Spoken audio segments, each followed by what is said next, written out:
ජහුට කතාවේ තවත් උණුසුම් හැරවුම් ලක්ෂයක් ගැනයි මම මේ පෙන්වා දෙන්නේ. සප්මල් විශ්වට කතා කරලා සමාධිව කැඳවාගෙන යන්න කියන එක ඇත්තටම ද්විත්ව අර්ථය ඇති සිදුවීමක්.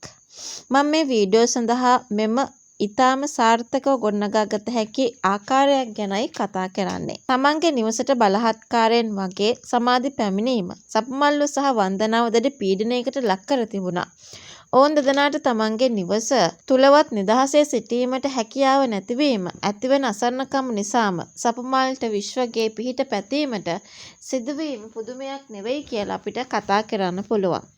මම පවසන පරිදි සමාධි කිසිසේත්ම විශ්ව කිව් පමණින් එතනින් පිටව යන්න සූදානමක් නැති බව අපි දන්නවා. විශ්ව කතා කළත් ඔහුට යටත් නොවී සමාධි ගන්නා ස්ථීර තීරණය ඇයගේ චරිතයේ ඇති ශක්තිමත් බව තහවුරු කරලා තියෙනවා.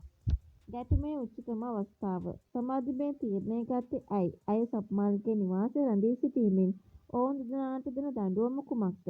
ඔවුන්ගේ බොරු මවාපෑම් හෙළි කිරීමට ඇය ගන්නා උත්සාහය මේ දුරකථන ඇමතුමත් සමග තවත් උත්සන්න වනු ඇත.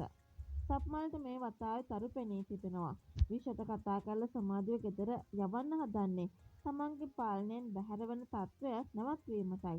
නමුත් සමාධි මේ පාරින්නේ ආපහු හැරෙන්න නොවන තැනක බව වන්දනාට සහ සප්මල්ට දැන් හොඳටම තේරෙනවා ඇති. විශ්වට ඇමතුමක් දුන්නත් සමාධි සප්මල්ගේ නිවසින් පිටව නොගියොත් ඊළඟට සිදුවෙන දේ ගැන තමයි අපිට හිතා ගන්න බැරි.